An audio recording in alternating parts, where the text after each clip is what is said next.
José Medina Mora, presidente nacional de Coparmex, te agradecemos mucho nuevamente que estés con nosotros en este programa. Gracias. Eduardo, muy buenos días, qué gusto saludarte. Igualmente, gracias. Lamentablemente el tema no es, digamos, agradable. Qué terrible lo que está pasando en México, pero lo más terrible, José, salvo tu mejor opinión, por supuesto, es que nos hemos acostumbrado a un marco de inseguridad y las muertes ya son, pues, de todos los días, y ya no nos causan indignación. En otros países esto sería un escándalo terrible y en México ya nos estamos acostumbrando. Qué triste. Y justo, Eduardo, el día de hoy se cumple un año de este asesinato de dos jesuitas, dos sacerdotes jesuitas en Cerocahui, en la Sierra Tarahumara, y de un guía de turista. Este hecho, Eduardo, que pues nos conmocionó, ayuda a hacer conciencia de algo que ocurre en muchas partes del país todos los días.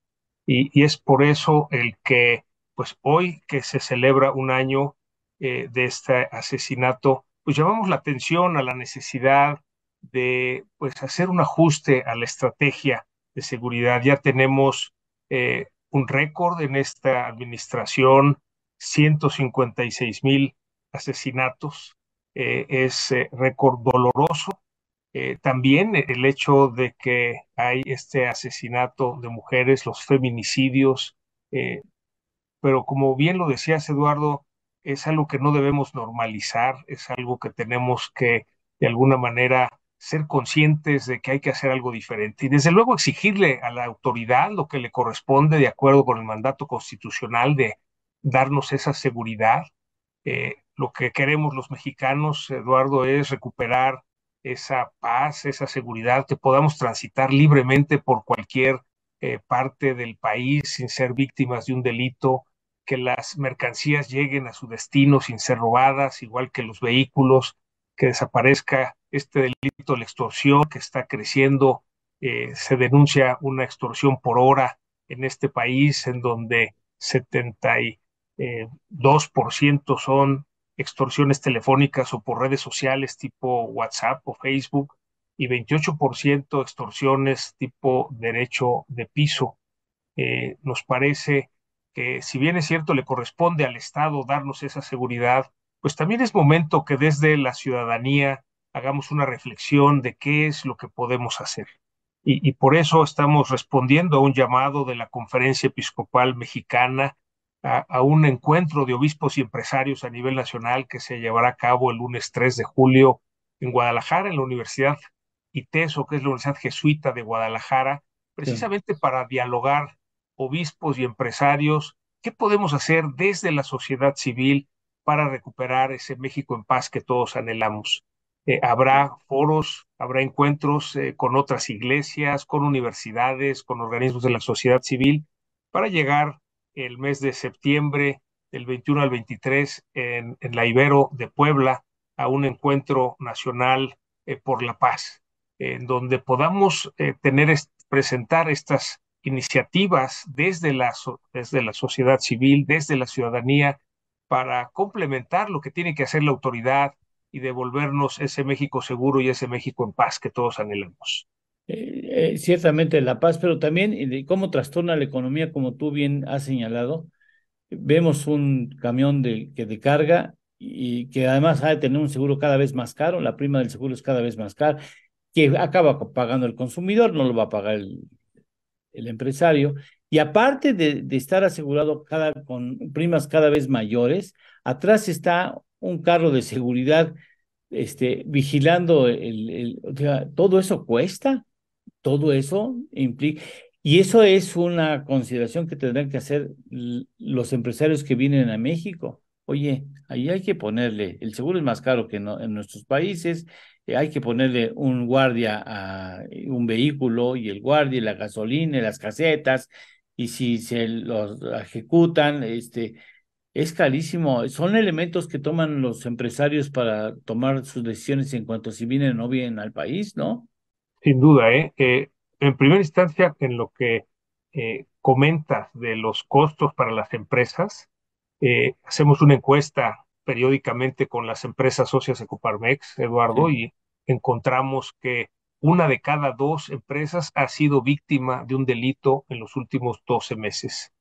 Les preguntamos qué tipo de delito. En primera instancia está el robo de mercancías, en segunda instancia está el robo de vehículos, en tercer lugar, empatados, está la extorsión, que incluye cobro de piso, con el delito cibernético, Eduardo, que este delito cibernético está creciendo de manera exponencial, de tal manera que también tenemos que estar prevenidos para ese tipo de delitos. Con respecto a las consideraciones que hacen las empresas extranjeras para venir a nuestro país, definitivamente, y así nos lo comentan, muchas de las inversiones que están listas para llegar a nuestro país, lo que nos han dicho empresas y organismos empresariales en Estados Unidos, en Canadá, en Alemania y en España, que son los principales países que invierten en México, es que hay dos cuestiones que los detienen para hacer las inversiones en nuestro país. Primero es el Estado de Derecho, y es la pregunta si en México se va a respetar la ley, es decir, si vamos a respetar lo que firmamos en los tratados de libre comercio, si Sí. puede estas empresas confiar a que se hacen una inversión en México, se van a respetar las leyes. Pero una segunda preocupación que tienen es precisamente el tema de la creciente inseguridad. Nos han dicho, sobre todo empresas en Estados Unidos, que si invierten en México, lo harían en la frontera para entonces lidiar con la inseguridad solamente en la última milla. Nosotros les hemos respondido, Eduardo, que pues no nos hagan caso a nosotros, que le hagan caso a su embajada. La embajada de los Estados Unidos, para el caso de México y Turquía, hacen un reporte por estados, a diferencia de los demás países del mundo, que es un reporte de seguridad simplemente por país. En este sentido, lo que dice el reporte de la embajada de los Estados Unidos es que efectivamente hay 6 estados de la República en donde recomiendan no viajar ni invertir. Hay otros 7 estados en donde recomiendan reconsiderar, pero hay 19 estados en donde pueden viajar y pueden invertir. De tal manera que, si bien es cierto que hay una creciente inseguridad en varias ciudades de la República, pues también hay todavía, afortunadamente, ciudades en donde se puede transitar con seguridad y se puede invertir. Pero definitivamente, Eduardo, esta creciente inseguridad en varias partes del país, pues sí es un motivo más de incertidumbre, precisamente, que frena el que lleguen las inversiones a nuestro país. Oye, ¿han tenido conversaciones con el gobierno? ¿El gobierno está consciente de que las cosas pues no están saliendo bien? Desde luego tenemos un diálogo abierto, permanente con las autoridades. Hemos hecho varias iniciativas de colaboración, algunas con mucho éxito, Eduardo, y ahí es donde precisamente vemos que, si bien es cierto, por mandato constitucional le toca al gobierno, pues también hay parte que podemos hacer nosotros. Uno de los casos de éxito es La Laguna, una zona metropolitana, Torreón y Gómez Palacio, Ajá. Durango, 2 estados en donde lo que sucedía es que los delincuentes delinquían en Torreón, cruzaban la calle, estaban en otro estado y entonces quedaban impunes. Se hizo una alianza entre 2 policías estatales, 4 policías municipales, el Ejército, la Guardia Nacional y un observatorio ciudadano de seguridad. Y en esa colaboración se logró darle la vuelta. Lo que nos decía el general encargado de la Fuerza Especial es que el principal reto fue que los ciudadanos y las empresas confiaran en denunciar de manera inmediata. Cuando se denuncia de manera inmediata, la autoridad puede actuar. Y es precisamente una de las propuestas que hacemos. Tenemos que fomentar la cultura de la denuncia. Si no hay una denuncia, pues Sí, la autoridad no puede actuar. Hay otras experiencias exitosas, Eduardo, como el Centro de Integración Ciudadana en Monterrey. Recordarás, hace unos 12 o 13 años que hubo una situación de inseguridad y hubo una inversión por parte del sector empresarial en este Centro de Integración Ciudadana, que hoy se ha convertido en una aplicación en donde el ciudadano puede alimentar algo que está sucediendo, cualquier situación de inseguridad, y esto llega a conocimiento de la autoridad para que pueda actuar de manera inmediata. Esto le dio la vuelta a la situación de inseguridad que había en la zona metropolitana de Monterrey, y hemos llevado este Centro de Integración Ciudadana ya a 12 ciudades de la República, de tal manera que teniendo la aplicación los ciudadanos pueden denunciar lo que está sucediendo y con eso, de alguna manera, el poder actuar y es esta colaboración entre la ciudadanía y las autoridades lo que nos parece, Eduardo, nos puede conducir a recuperar ese México en paz. Ya, sí hay salidas, o sea, sí hay esquemas que estén dando resultados en México. O sea, pero la autoridad, bueno, yo lamento mucho que la autoridad no vea las cosas con los ojos que lo vemos nosotros los ciudadanos y no cambia de manera radical su política de abrazos, porque eso ha fomentado mucho la criminalidad en el país. Por ejemplo, Yucatán es un estado que tiene muy buenos números, te entiendo, Es correcto.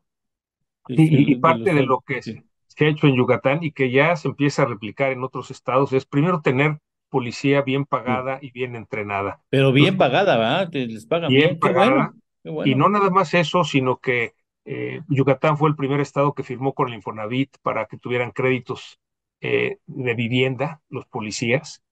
Tienen también sus hijos becados hasta la universidad, ya sea pública o privada, es Uf. decir, pueden dedicarse a su tarea, que es la seguridad, teniendo la confianza de que pues tienen una vivienda digna y sus hijos tienen educación.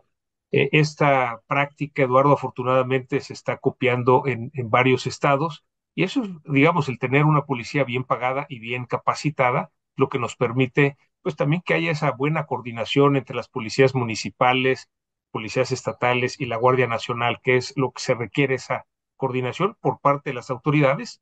E insistimos desde la ciudadanía la importancia de denunciar los delitos para que pueda entonces actuar la autoridad. Presidente, ¿sería esta indudablemente la inquietud más importante de los patrones en México, el asunto de la seguridad? Pues de alguna manera te diría, Eduardo, que en las visitas que hago 2 o 3 ciudades por semana por todo el país, cuando le pregunto a las empresas, a los emprendedores, qué les preocupa, cada región, cada ciudad tiene sus propias preocupaciones. Sin embargo, la creciente inseguridad siempre está presente. Quiere decir que sí es algo que ocupa en las empresas precisamente para poder llevar a cabo su función productiva. Sí, y es importante la labor que realizas y que en coordinación también supongo con otros organismos empresariales, trabajar al unísono para un problema que es nacional y al que no podemos acostumbrarnos indudablemente, ¿no? Sí, tenemos esta colaboración, los organismos empresariales que estamos afiliados al Consejo Coordinador Empresarial, somos 14 organismos, cada organismo tenemos nuestra propia comisión de seguridad, sin embargo hay una comisión de seguridad en el Consejo Coordinador Empresarial y desde ahí coordinamos las acciones, precisamente las propuestas que nos ayuden a recuperar esta seguridad, a hacer propuestas a las autoridades para cómo podremos colaborar mejor y con esto disminuir estos índices delictivos, las extorsiones, los asesinatos, los robos de mercancías, los robos de vehículos. En fin, es una tarea importante, es un desafío importante que tenemos, pero como lo decías al principio, es algo que no podemos normalizar. Cada pérdida de una vida es importante el hacer conciencia que no debe suceder y tenemos que hacer todo lo que nos corresponde para evitar. Y ahí jugamos un papel importante los ciudadanos. Si me permites el exceso de mi parte, tuve la oportunidad de estar en Australia, que ya fuiste tú seguramente, es un viaje terrible, o sea, no inventes, que te deberían de ponerte dormido todo el viaje. Y a mí me tocó tormenta en la noche y no dejó de llover y tener rayos, todo. No, fue horrible, una pesadilla. Pero el caso es que estando yo ahí, asesinaron a una persona. Hubieras visto cómo reaccionó la sociedad australiana, ¿eh? Indignados en la prensa, los espectáculos. O sea, es una actitud ciudadana fuerte porque le exigen a la autoridad que no ese tipo de hechos no ocurran y le exige que haya justicia. Y aquí, fíjate cuántos, 156.204 asesinatos y estamos tan diciendo qué terrible lo que está pasando, pero no hacemos nada los ciudadanos. Sí, yo creo que el ejemplo que comentas de Australia es hacia lo que tenemos que Sí, tender, que sí, una sola muerte nos cause sí, esta reacción de toda la sociedad para que hagamos lo necesario para sí. evitarla, que no haya impunidad, que haya esta cultura de la denuncia, que haya coordinación de las policías municipal, estatal y la Guardia Nacional, y que haya participación de la ciudadanía en estos observatorios ciudadanos de seguridad, que hemos visto que en las ciudades en donde existe esta participación de la ciudadanía mejora la seguridad porque hay confianza precisamente para que puedan hacerse estas denuncias. José, te agradecemos mucho, presidente Coparmex, que estés aquí con nosotros. Siempre valoramos mucho tu tiempo y el hecho que nos ayudes a entender la realidad que estamos viviendo. Muchas gracias. Muchas gracias, Eduardo. Hasta la Un abrazo próxima. y un saludo para toda tu Igualmente, audiencia. muchas gracias. También un abrazo muy fuerte para ti y para Coparmex en su conjunto. Muchas gracias. Hasta la próxima.